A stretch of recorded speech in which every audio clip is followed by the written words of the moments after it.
Welcome back to How to Feel Like a Midlife Goddess. This podcast is for you, whether you're in your 40s, 50s, 60s, or beyond. Because let's face it, things change. And I don't know whether it all settles down once you hit your 70s, but midlife is definitely a time of transition. And it can feel trickier, can't it, just to maintain your health and your happiness, because suddenly you are confronted with things that you've never really had to worry about before. So this is where I want to say, I've got you, and each week I'm here to share real, practical information to help you make positive changes to your health, embrace this new era of your life, and feel like the midlife goddess you truly are. So today we are diving into a topic that comes up all the time in my clinic and my DMs, and that is collagen and fish oils. And most people really want to know, are they worth the bother or just another expensive habit we've all bought into? So to help unpack the science and the hype, I am joined by Kirsten Humphries, who is a BANT registered nutritional therapist. She has a passion for women's health and wellness, which I'm sure she'll tell us all about. And she has firsthand experience navigating complex health challenges such as hormonal imbalances. You know, we're all aware of those, aren't we? Digestive issues. Now, she has transformed her own well-being through evidence-based approaches in nutrition and supplementation, and also her lifestyle. But today, Kirsten leverages her personal journey and professional expertise to support others in overcoming similar challenges and empowering women like us to, get that health and optimal kind of balance that we're all looking for. Now, Kirsten works for Bare Biology, which I'm a big fan of. It's a female-led UK company, and they're known for their sort of high-quality, sustainably-sourced omega-3 fish oils, collagen, vitamin D3 and magnesium. And I'm sure Kirsten will tell us, all about those. And she does have a very deep understanding of the role these nutrients play in hormones, our joints, our skin, our mood, our metabolism. And she's brilliant at translating all that science into practical, real-world advice. And I know this, Kirsten, because I've often had conversations with you. And you've been brilliant at explaining it all. I should say up front, I only feature products I actually use myself, and I've been using Bare Biology supplements for years. So in this episode, we explore where collagen and fish oils can genuinely help you and give you the tips you need to invest wisely, in your health. So thanks for coming onto the podcast, Kirsten. Thank you for having me. I'm really excited. Ready to get stuck in it. And I hope I can explain as well as you've introduced just now. Oh, I'm sure you can, because I know you can, because I've spoken to you before. So, Kirsten, tell us a bit about you. Tell us, I know you work for Bare Biology now, but I know you've had a bit of your own sort of health journey, which you've sort of overcome. Yeah, sure. So I had really severe digestive problems since I was a little kid, and I was always in and out of the doctor trying to get help with it. And then also I know now I have ADHD, so going through the kind of complexities of undiagnosed ADHD as you grow up can pose some challenges. But then also, in my 20s, I burnt out really bad and I was experiencing panic attacks a lot. And then obviously your gut problems get worse, and anxiety was really high, and then, low mood and things like that. So nutrition has been a really strong pillar in helping me overcome a lot of these things. And I can very confidently say that, I've gotten myself to a place where my health is pretty darn good. And I'm really proud of that. So, yeah, well done you, because you make it sound so easy, but it's sort of, years of dedication, isn't it? And making the effort and sticking to the practice of healthy eating and good lifestyle habits. It was not easy. Yeah. So, I don't want to make it sound easy. No. Yeah. It took years to get there. And actually, you something can happen and then you go backwards, and then it's just trying to put the pieces together of what to do now. And I'm lucky that I do have that knowledge, because I think it can be really confusing for people, and I'm a bit more confident with myself on sort of like trial and error with things, which I probably wouldn't then give to a client. But so I'm grateful I do have the knowledge that I have, and it's helped me a lot in life. Yeah, and I'm sitting here looking at Kirsten, and she looks the picture of health now. So, well done you, Kirsten. And do you still work as a nutritional therapist or do you just work for Bare Biology now? So I work for Bare Biology Yeah. as a nutritionist. I don't see clients privately anymore just because it's a lot of work when you have a full-time job, Yeah. first of all. And then I was seeing clients privately, but I found that because I'm obviously Canadian, I'm not from England. And I just was like, you know what? I actually really enjoy being around people more. I don't have sort of my family to go home and hang out with on the weekend or anything like that. So realistically, living in London and trying to build a business on your own just didn't really suit me. And I was like, actually, I want to work on a team. And Bear Biology is a fantastic team, and I'm really grateful they have me there. So, Kirsten, can you start by telling us how Bare Biology came to life and why clean, high quality supplements sort of became your mission? Sure. So Melanie Lawson is the founder. She started the company in 2013 because she had postnatal depression and she has OCD. And she couldn't find a product that was high strength, sustainably sourced, and very pure. So she launched with our omega-3 liquid, which is our high strength one. So it's a therapeutic clinical strength dose. So yeah, then the company's just kind of slowly and organically grown from there. We're family owned. We don't have any investors.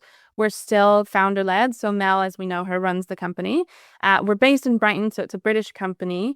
And we launch products that we genuinely believe in, that we know work, and that we would want to take ourselves. We have three pillars of the business. So based off of Mel's background, sustainability is huge for us, and then purity of the products is huge, and then transparency is also huge. So we always consider these three things when we make any product. And we have three different sustainability certifications. We get every product third-party tested. And then we always post those results on the website for people to see. So it's very transparent. So we're trying to bring a brand to you and to everybody that women can really trust with their lives and their health. And we do that by supporting both mental and physical aspects of that. And when you're talking about that, I mean, we're going to talk about collagen as well as fish oils, but I'm thinking fish oils because, people come to me and I'm sure you've had this and they'll have a carrier bag full of supplements that they bought, on the high street without any advice. And you sort of, yeah, I mean, there are some supplements out there that, I really wouldn't want to be putting in my body. And the doses are really low. You don't know the source, they've got lots of excipients. What are the main things that people need to look out for when they're choosing a fish oil? Because, that there are a lot of bad fish oils out there, aren't there? Yeah, so definitely you want to look at, is it wild caught? Is it sustainably sourced? Yeah. Is it being tested and is it being third party tested? Because you want to look at things like heavy metal contamination, you want to look at the oxidation levels, and you also want to look at the actual dose rather than just looking at the total omega-3. You want to look at the actual dose of the EPA and the DHA content inside of it, because that's when we're looking at the research of omega-3, those are the main things that we're looking at, what they're doing for us. So EPA is really commonly associated with inflammation, and DHA is really commonly associated with more of a structural support. So it makes up around 40% of the fatty acids of the gray matter of the brain, makes up around 8 to 20% of the retina fatty acids. So it's really important for both brain and eyes across the lifespan. So a few things there. EPA and DHA, can you just explain what they are? Yeah, so the omega-3 fatty acids are fatty acids that you're getting from fish, algae, or veggie sources. So these are some of the fatty acids that you're getting. You also have things like ALA, which comes primarily from veggie sources. And they have a conversion chain from the ALA to the EPA and the DHA. And the ALA does not convert that well. So it's around 10%, give or take. And even less, so it first gets converted into EPA and then converted into DHA. Slightly more complex than that, but that's just kind of like a basic summary of that chain. We know in the diet that we're having plenty of those ALA sources. So these are things like chia seeds, flax seeds, walnuts, but we're just not getting enough. That alpha linoleic acid, ALA. Yeah. And then we're just not getting enough. And actually 2024 World Map Update has said that 90% of us are too low in omega-3, and we're not getting those direct EPA and DHA fats that help with the things that we're going to go through today. But Yeah. you're getting those when you have a fish source or an algae source. So you still can get it from a veggie source, which is why vegans, ideally, they can be taking an algae supplement if they're not eating the fish. So I suppose if they're taking an algae supplement, they're kind of cutting out the middleman because the fish eat the algae and then they make this omega-3, the EPA and the DHA. So I mean, you could take an algae source if you were really if you're wanting to avoid fish, definitely. Yeah. The only thing to consider is in the algae sources, the doses don't tend to be as high No. as you would Okay. get in an omega fish oil. Yeah. And then algae, like our algae supplement as an example, is a high DHA and low EPA, whereas there might be some things where you want to have that higher EPA content, like things like depression, as an example, is Mm. showing that kind of higher EPA above the 1 gram mark is showing to be effective in the research for things like depression. So Yeah. it depends. We can get into a bit more, but it kind of depends what you're working with, Yeah. and then Yeah. also what does one take. So if someone's buying a supplement, they really want to look out for good levels of EPA and DHA for most of us. So unless you're kind of working, with depression or something, brain related, can it be 50-50 EPA to DHA? I'm just thinking if someone picks up a supplement bottle and they look on the side, they're looking for sort of, EPA and DHA, aren't they? But whenever I pick up a bottle, some have higher EPA, some have lower EPA, and it can, can be confusing to a practitioner, let alone someone who's buying, one off the shelf. What would your advice be to someone who thinks, yeah, I want some fish oil because I know it's really good. It's a good anti-inflammatory, and there's so much evidence, isn't there, for fish oils? What would be Yeah. your recommendation for someone just sort of, buying, a supplement, a general fish oil? So typically in the adult formulations, you have the higher EPA. We're battling a lot more inflammation and a lot more things where EPA can Yeah, be put to use. yeah, Typically in a children's formula, you have the higher DHA because of the rapid growth and the development of the brain from such a young age. And like during pregnancy, you need the DHA. You need at least 200 to 300 milligrams of DHA. For cognition, you want the DHA. So maybe in older adults, if that's what you're working with, then maybe in that case, you might want to have the higher DHA. But generally, maybe the people like midlife or just kind of adult population, you're looking at the higher EPA, maybe in a kind of 1.5 to 1 or 2 to 1 ratio. So let's just go into it. Why would, a midlife woman, and we know, as perimenopause comes along, as we always talk about, the hormones start to drop off and symptoms start to come up. And, we are all aging. Why would you want to take a fish oil, like a supplement, rather than just get, well, obviously you can get it from oily fish if you're eating it enough. I must say, when I'm looking at people's food diaries, most people don't eat oily fish 3 or 4 times a week. And I think, if you look at people's actual level of omega-3s in their bloodstream is quite low. I think it's like something like 4%. It should be more like 8%. So I think most people are under the threshold of what is seen as a good level. But what can good levels of omega-3s, these EPAs and DHAs, actually do for us? Yeah, so omega-3 has, it's one kind of key thing to know is that the omega-3 fatty acids, they're integrated within every single cell membrane in the body. So they essentially are going to help with everything. But, during midlife, as an example, when we're having all the kind of different changes and ebbs and flows and the hormones, and they might not be acting the same as what they've previously been doing, you might be experiencing cognitive changes like increased anxiety or maybe even depression. You're experiencing it's more likely that you're going to have insulin resistance, as an example. So, blood sugar dysregulation can lead to things like energy loss or energy dips or cravings. And then you might see some common shifts like more weight gain around the middle or increased muscle loss. And then on top of all that, your liver is also working harder to help navigate all these changes. And then, omega-3 can be helpful in all of these cases, to be honest with you. But especially in things like the liver, it can help sort of redirect the way fatty acids are being used. Ideally, you'd be starting, with kind of nutritional and supplemental changes at a younger age, but at any age they can be helpful. And I do have to admit I'm not going through perimenopause or menopause yet, so I can't pretend to know how it feels, but I can just come with the science and the background. Yeah.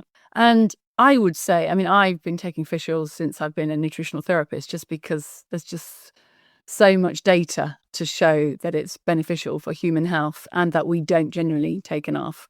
And I will, recommend it to people that maybe have joint aches, maybe poor skin.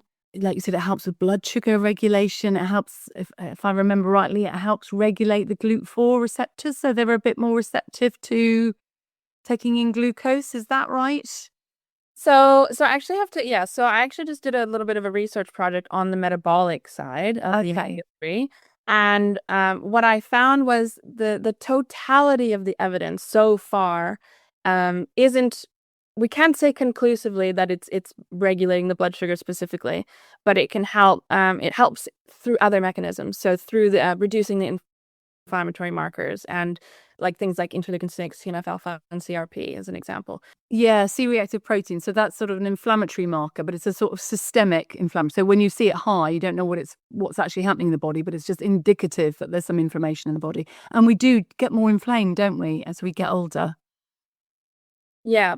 Yeah. And then, if you're looking at, as an example, someone with type 2 diabetes, so the totality of the evidence so far isn't definitely saying that the omega-3 will help with the insulin resistance, even though some of it does, or the blood sugar regulation, but it's helping things like lowered risk of death, lowered heart disease, lowered triglyceride levels, Yeah. things like that are then having a knock-on effect on the other things, if that makes sense. Yes, yeah, yeah. So it's at that fundamental level, it's helping us to be healthier and Yeah. work more efficiently. Is that what you're saying?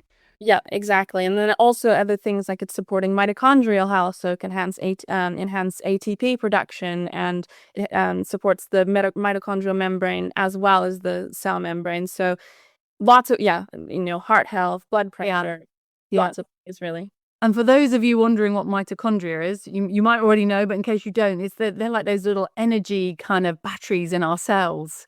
And when they're working really well, we have lots of energy and things are working well in our body. And when they don't, it's when we're feeling, quite tired and, yeah, our metabolism isn't working as well. And you know this firsthand because if I'm remembering rightly, Kirsten, didn't you suffer with a bit of chronic fatigue? So I didn't mention it, but yeah, I did Yeah. have long COVID, and Oh, that's right. Yeah. yeah, I struggled really badly with a lot of symptoms, but fatigue being one of them. Yeah, and it kind of brought back all of my old symptoms I've ever had in my life, sort of all at once. Yeah. So that took a while. It took like 2 years. I'm maybe like 90% better from that. Yeah, ebbs and flows of life. Yes, yeah, yeah. Well, you've done well because it's quite hard, isn't it, getting over long COVID? I've had a lot of clients that have really struggled, and it can be. I think most people can kind of cope with being ill for a few months, and then beyond that, it's quite hard to understand, isn't it? And you just feel like, oh, you're going to be stuck in it forever. But there is always lots that you can do, and it's just working away, isn't it, step by step, day by day, and it sounds like you've done just that to get where you are now. Yeah. Yeah. Anyway, I digress from the mitochondria, but I just think if anyone hears that word, they might not know exactly what it means, but they're really important, aren't they? Organelles in our cells, and if they don't work properly, we start suffering the consequences. Yeah.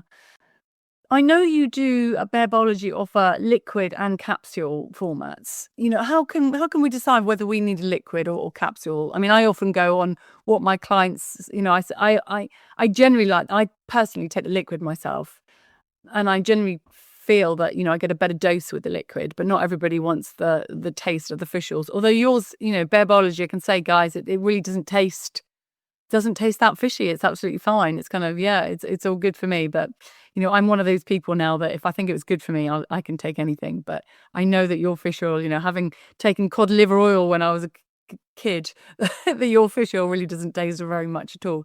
But yeah, what would you recommend to people? Liquid or a capsule format? Or would it be just a case of what people prefer? Yeah, so what people prefer would be part of it. So you'd want to consider the dose and the strength. You'd want to consider the symptoms or the condition that you're working with, personal preference, and then also maybe the individual product differences. So choosing the dose that you're looking at more of the things that I mentioned before. So maybe mood, maybe supporting yourself during menopause, during pregnancy, with muscle maintenance and heart health. They all have kind of their own unique doses that the research is showing, Mhm. this works for this. The EU and UK guidance, you can take up to 5 grams a day of the omega-3. And then most of that research is kind of happening between the sort of 1 gram and 4 gram mark. And you can, basically use that. I know it's hard because not everyone's going to be reading that research. So we're trying as a brand to be as forthcoming as we can with that information and just say, this is what the research is saying about this. Obviously, we can't make any claims, but, we are seeing support at certain levels. So actually, the EFSA, one thing it does in the UK, EU guidance is, the kind of 2 to 3 gram mark of things like blood pressure and triglycerides, which we can say that, which is nice. And then, as I mentioned before, there's pretty strong evidence for depression, especially when you're looking at the EPA. So about that kind of 1 gram to 2 gram mark is when you start seeing some of the changes. Anxiety, you're seeing more of like the 2 gram and above. But then things like, genetic factors, it might, different times of life, you might require more. So as you mentioned, the omega-3 index, where you have you're wanting to kind of be in that 8 to 12% range. And, a lot of the UK is somewhere in between like the 2 to 5% range. So there can be a number of things. Did that make it clear? Was that? Yeah, no, yeah, absolutely. Absolutely. I mean, I feel that most people benefit from taking a fish oil on top of their, on top of what they eat in their diet. And I will often say to people, if you're eating oily fish every day, then you probably don't need to take a fish oil. But if you're not, I think it's a really good idea to have some. And on those days when you're not having fish, just taking a capsule or two or a teaspoon or whatever. And I have seen really good results myself. I don't know if you have as well. I know you used to work in clinic, but I do see it's one of the hard-hitting supplements. There are lots of supplements out there, aren't there? But I feel it's one of the ones that gives, most bang for your buck kind of thing. Yeah, so I mean, definitely because obviously I've seen clients in clinic, but then also I used to work in a health store. So you're seeing, hundreds or thousands of people every day. And fish oil is one of the main ones that people took. Yeah.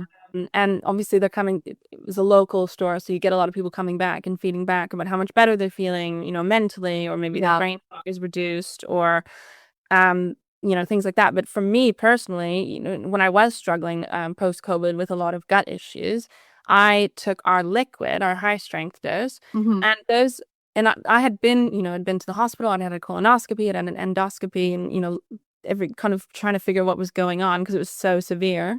And then when I took our liquid, it literally calmed down in like 2 weeks. Yeah, amazing. So yeah, if there's, inflammation is really big with fish oil. Yeah. And my partner has an autoimmune disease, so we kind of cycle in and out of the high strength and low strength liquid when appropriate for him. But obviously I know when is appropriate, just because of my background knowledge. Hey, just a quick pause to let you know that if you're navigating midlife and beyond, maybe feeling a bit flat or fed up with food, I've got 2 things that could really help. Firstly, did you know that I coach women through the Metabolic Balance Program? So if you're ready for something more personalized, this program is all about resetting your metabolism, supporting your hormones, and giving you a plan that actually fits your life. It helps you discover which foods suit you best, helps you manage portion control and satiety, and build healthy habits that last, whatever age you are. Want to know if it's right for you? Well, we can have a quick chat. You can book a free 30-minute call with me and we'll decide together. Secondly, my book, Feel Good for Menopause, is packed with real-life tips, simple shifts, hormone-friendly guidance, and plenty of delicious recipes to help you feel more like yourself again. So if you just need that bit of inspiration, do get yourself a copy. It's available on Amazon, or you can click the link in the show notes. Okay, let's get back to the podcast. So it sounds like, fish oils for most people can be a really good addition. If you're feeling that you've got, low energy, you may be feeling a bit inflamed, your joints are maybe a bit achy. Yeah, you maybe have those blood sugar dips. It sounds like it's worth a try. And yeah, so for most people, they can safely take a fish oil. And I haven't mentioned blood pressure, but there's some evidence as well as that's helpful for people with high blood pressure. Is that right? It's actually one of the most things we have evidence for. So there's sort of like allowed claims in the EU and UK, and blood pressure is one of them. So it contributes to the normal maintenance of blood pressure. So we know that it does for sure. Yeah. So there's lots of good reasons. Brilliant. Okay. Well, let's move on to collagen. And I'm sure, like most of us, you're looking on Instagram as much as anyone else. I'm assuming, but if you open up Instagram, there's always like these women saying you've got to take collagen. It's my skin is suddenly, so plump and, has so much more elasticity since I've been taking collagen. My joints are better, my muscle mass is better. But, is that true? If you take collagen, all these wonderful things can happen.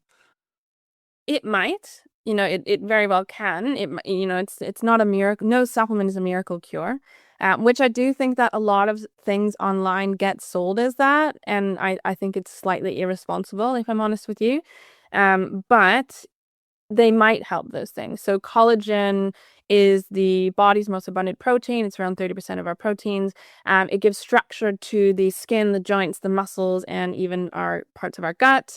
Natural collagen production will sort of drop and decline as we get older, which can lead to things like less skin elasticity, more joint stiffness, and also slower recovery, especially when you're looking at things like muscles. And then, yeah, the collagen peptide. So our collagens are hydrolyzed collagen peptides. They provide amino acids to the body to repair and rebuild tissues. And the research is showing the benefits for skin firmness, hydration, joint comfort and mobility, and muscle recovery. And then there's also some potential research for gut health through supporting things like connective tissue in the gut lining. But the thing with collagen is it does need to be taken quite consistently. So ideally, yeah, you'd be taking it for kind of what the research is saying, like 8 to 12 weeks, before you start seeing changes. And then with, most of the changes coming within that 3 to 6 month mark, you might see things sooner, but that's just kind of like just setting an expectation. Okay. Yeah. Yeah. Yeah. Okay. Yeah. Yeah. So, I mean, there is some good stuff there. I mean, I take collagen, hands up. I take your collagen, Bare Biology. And I've been taking it so long now that I don't know if yeah, because I feel good and I've really managed to get all my symptoms sort of under control that I had through perimenopause and menopause. But I take it in a smoothie, every day. And I, it's just a habit I'm into now. And if I don't have it in a smoothie, I'll put it in a coffee because it's quite dissolvable. So you can have it in a coffee as well. And I just see it as, again, a little bit of an insurance policy. I can't see that it's going to do me any harm. And I know when I have, recommended it to my clients or the groups that I've worked with, people have come back to me and said they notice their hair's a bit thicker. I often get that eyelashes are a bit fuller. I often see that one and eyebrows. And so it's definitely the hair thing. But I often get asked, well, Amanda, it's, the collagen is a peptide. So it's amino acids joined together. And when they go down through the gut, they're going to be broken down into is it glycine? It's proline, extracted proline. Yeah, so they're going to get the collagen's going to get broken down into the gut to those sort of constituent amino acids, those single amino acids. How do we know they're going to get built back up again? I'm playing devil's advocate here. I'm a fan of collagen, but just for someone who's listening, they're like, well, why is it going to necessarily get built back up into collagen? So we can't necessarily guarantee the action it's going to take. So studies are suggesting that collagen peptides can act as signaling molecules, triggering the fibroblasts, the collagen-producing cells, to increase collagen production. So we know, the kind of evidence is saying that this can happen. Also, that these hydroxyproline peptides can circulate in the blood for several hours, and they can deliver targeted benefits to places like the skin and the joints. And they may specifically signal cartilage, skin, and joint cells to produce more collagen. So we do have some evidence for this. We can't always guarantee that that's all of that intake that you've had is going to be used for that, but we are seeing benefits for, in the research for things like skin, muscles, and gut. So if I was to kind of break down some of these things. So collagen supplements can improve skin elasticity, hydration, and reduce wrinkles by increasing the dermal collagen densities, which is the thickest layer of the skin, providing structure and flexibility. And it enhances the skin protective barrier.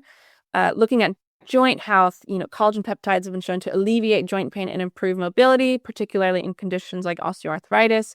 They can stimulate the production of the synovial fluid, so the inner lining of the joint capsule, and they can support cartilage health, which can lead to reduced pain and increased joint function. And then things like muscle recovery.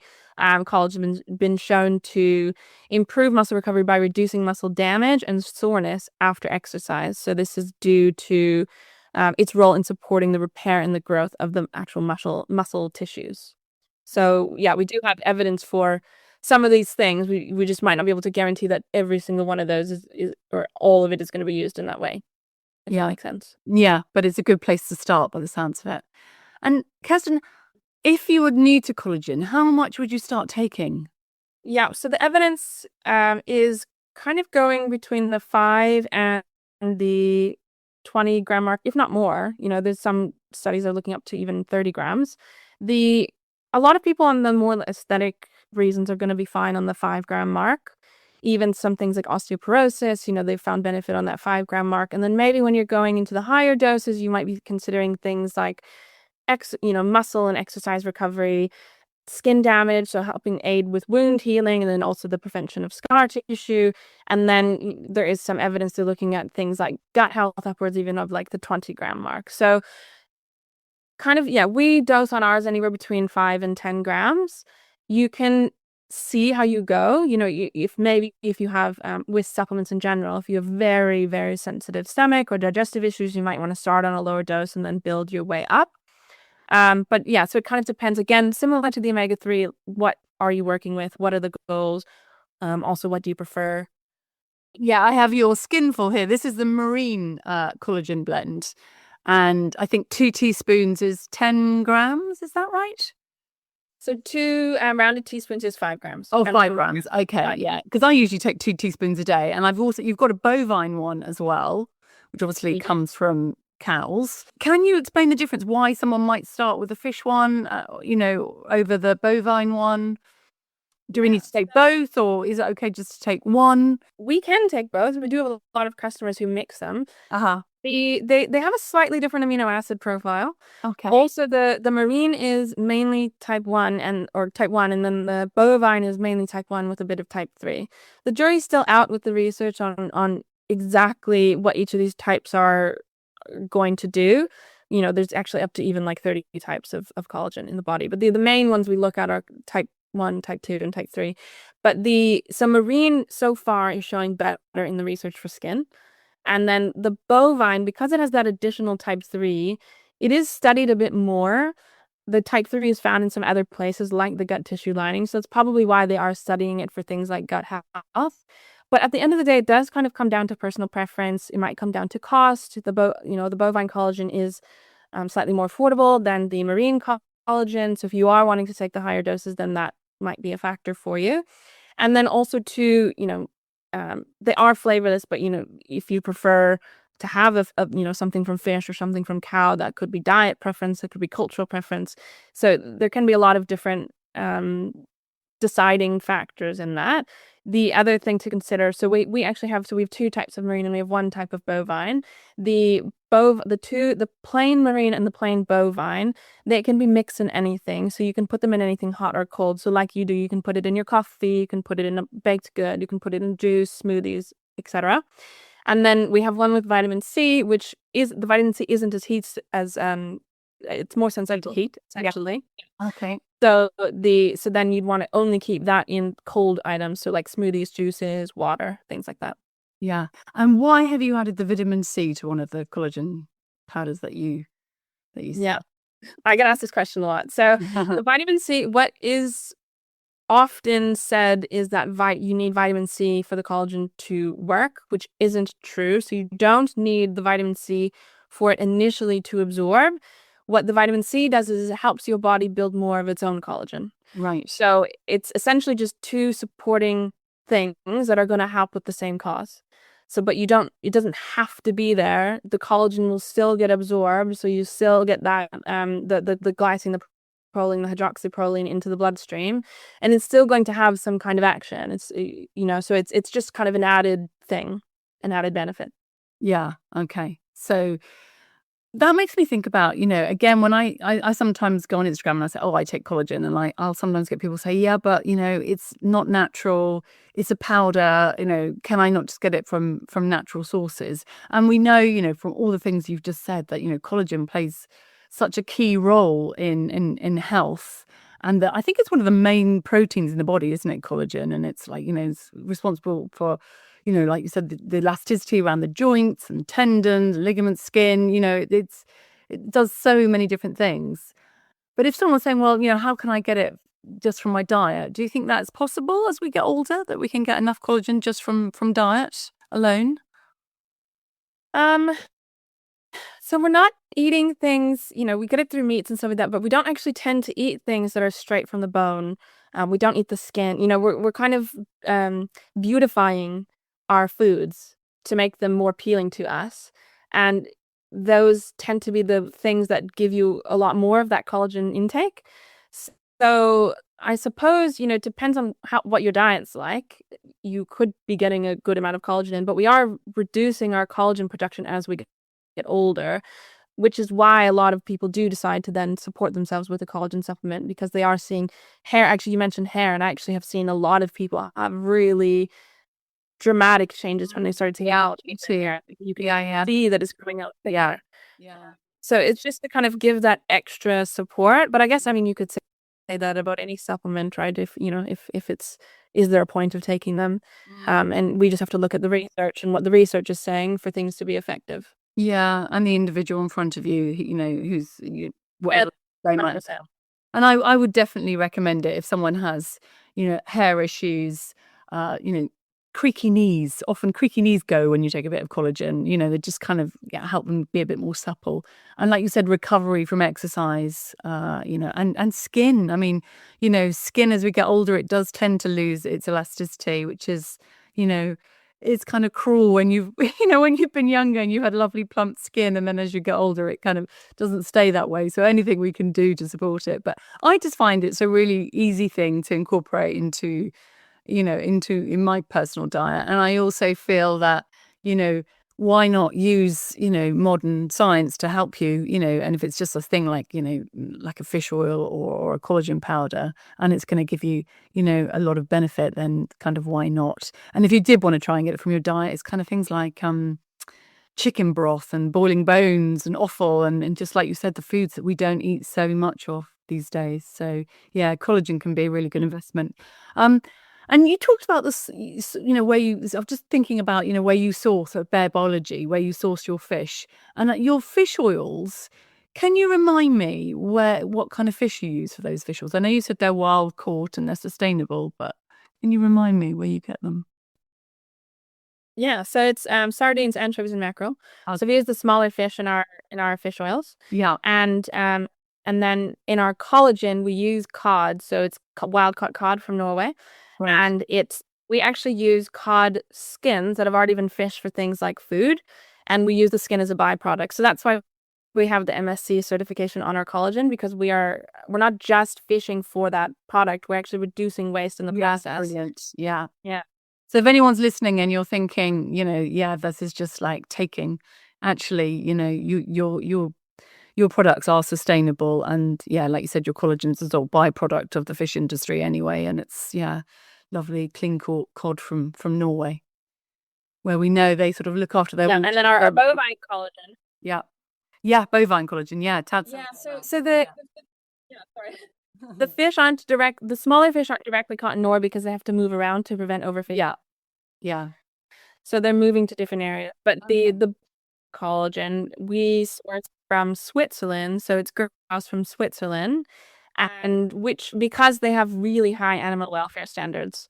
So so that's always with us when we're formulating products. The supply chain is very important. And it's brilliant because it just makes me feel better about taking something, not just from a my own individual point of view, but just I want to be not to be taking too much just for my own personal benefit, and I'm sure a lot of people feel like that. So I feel good about taking Bare Biology, and that's why I'm such a fan of the brand. So I think that's answered a lot of questions about collagen and fish oils. But another one of your products, vitamin D and K2, it's another big one for you, isn't it?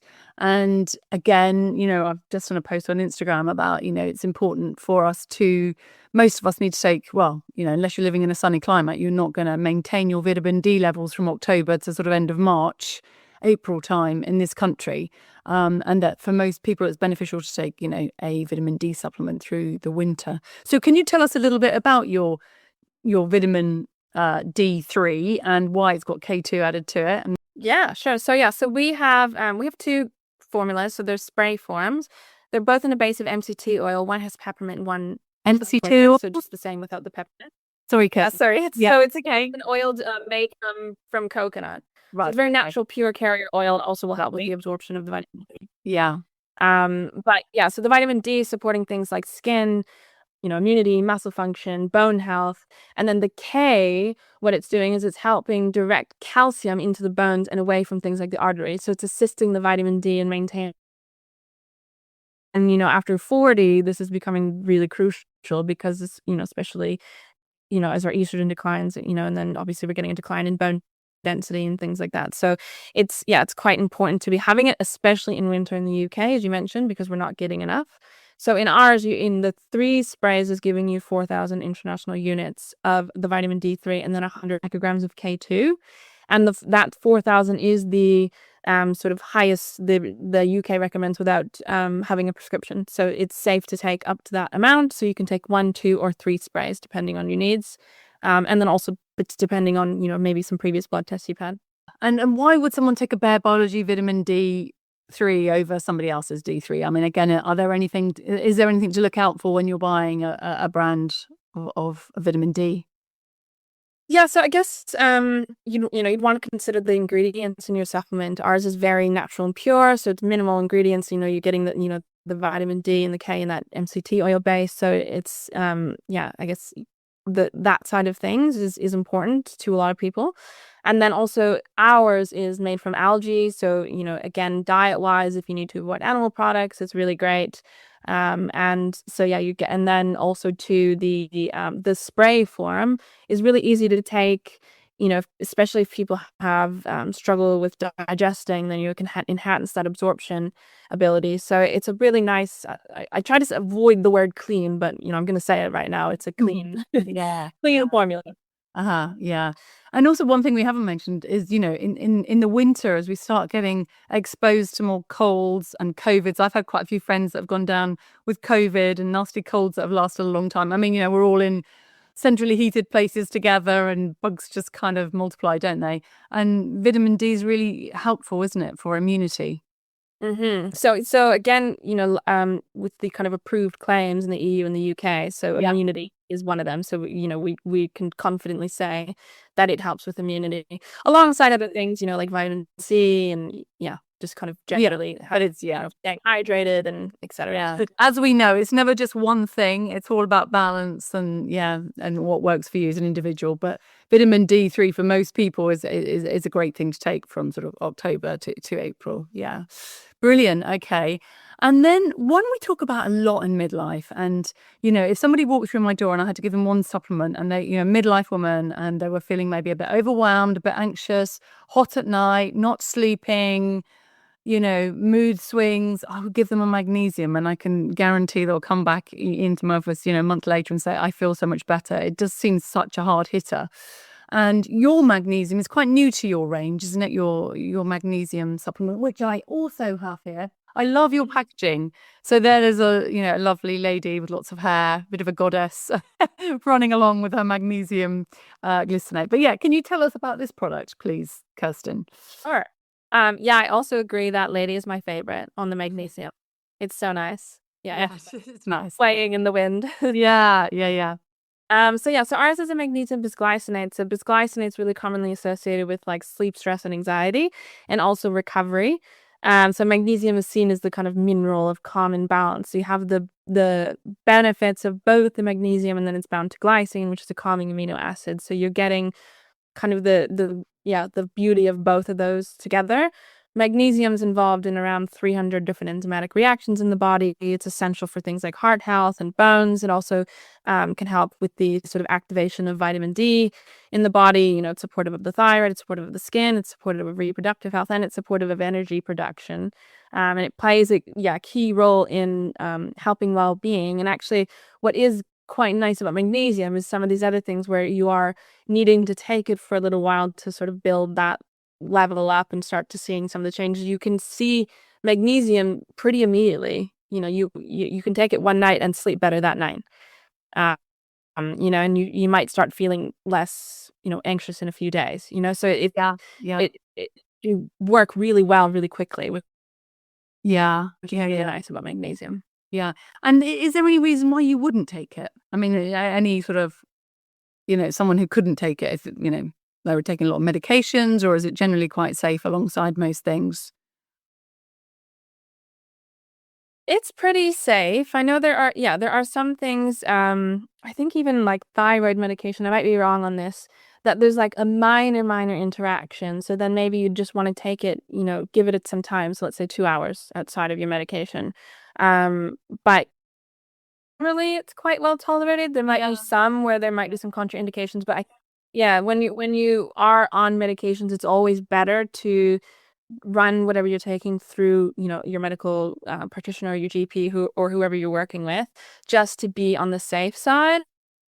Although, although it might be fine, I think, it's just good to check just in case. Yeah, no, absolutely. But generally, it's quite a safe mineral, isn't it? And yeah, so if you're someone who needs some support with sleep or stress, or even recovery from exercise, I find is quite helpful as well for sort of muscle and yeah. So that is brilliant. So we've covered an awful lot there.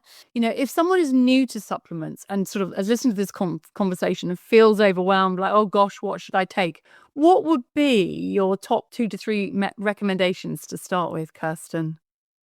Yes, so I always recommend to people to pick a base couple of supplements. So, as an example, omega-3 and magnesium. They're pretty well tolerated by most people. They're pretty safe across the board to take, and these tend to be the nutrients that we are lacking. We're not really getting enough of in our diet, and then beyond that, and also vitamin D in winter, of course. But then beyond that, you want to see what symptoms you have, see what you're working with, and see what you're trying to improve. And as you mentioned, you want to look at the person, you want to look at what's going on for them. So I don't think there's a point in taking millions of supplements, because then you don't know what's working. You're also wasting your money. If you maybe if you're looking more, muscle and brain, then you might add in something like a creatine every day, because that's another one, we're probably not getting enough of. And I don't know. What do you think? These are the ones that I take every day. I take my collagen, I take my fish oil, I take my magnesium, and I take my, vitamin D. And they are my foundational kind of, yeah, and I might miss the odd day, of course, but generally speaking, that's my foundation. And then if I'm taking anything else, it's kind of on top of that, because it's very easy to get overwhelmed. And there are so many new things coming onto the market all the time. And the marketing is often excellent around these products. And even I find myself getting drawn in, and then like when you go back and look at the research, it's like it's just not there really. They've maybe cherry picked a few studies, and you suddenly got a few headlines which are quite persuasive, but actually there's not much behind them. Whereas I feel with these products, I really do feel like they benefit me on a day-to-day basis. So yeah, they would be, yeah. And that's why I wanted you on, because I just feel that, people listening to this will get a lot of value from our conversation, and also if they choose to take the supplements. Question I get a lot is, can I not just take a multi? The thing with multis is they can serve a purpose sometimes, but they tend not to have. You don't always have therapeutic doses of those nutrients that you take when you kind of individually taking them. Yeah. To actually have an effect, if that makes sense. So you're just kind of giving like a little bit of a blanket that's not maybe doing that much, and ideally you'd be trying to getting that diversity through your diet. And there's such small doses. Anyway, sorry. No. It's a really good point you bring up. Multivitamin, often they sound so brilliant, and you look at the list of all the minerals and vitamins, and they seem to have covered everything and thrown a load more in. And the pill's tiny, and you think there's just no way they have quality vitamins and minerals in that pill, because they'd be huge.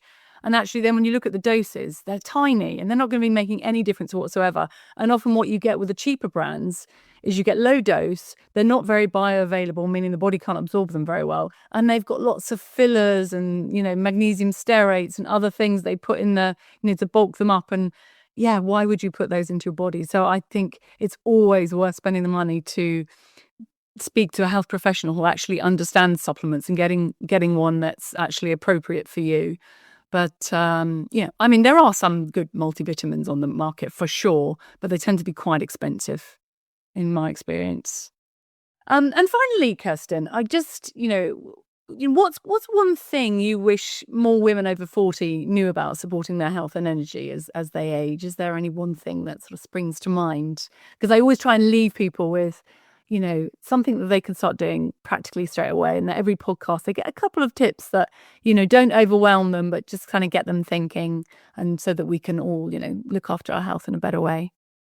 So actually, the thing that comes to mind is not supplements. It would be to build muscle, because muscle protects our longevity, protects our brain health. It's so important for everything, our metabolism, and building it is, start whenever you can. And that kind of progressive overload training is quite useful.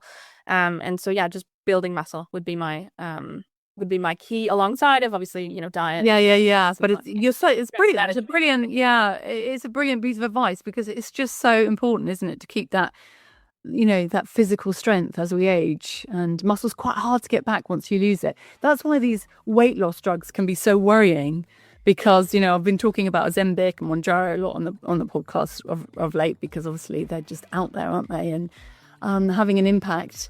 But, people take them, they don't eat, they don't exercise, they lose weight, and then they lose their muscle mass. And it's just so hard to get it back again. So, yeah, working on what you've got and building it. And I also think that women over 40, over 50, over 60 can still, we always say, you lose muscle mass, you lose bone mass, game over, what can you do? And it's all very depressing, but you can do loads, and just, you can build muscle still if you do the right things, even when you're older. So, here's to that.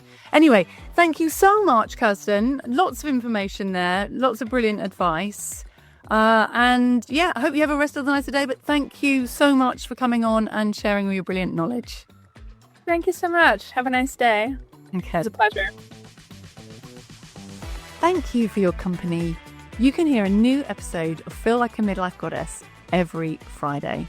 I know there are so many podcasts out there, so my promise to you is no nonsense, practical advice that adds real value to your life.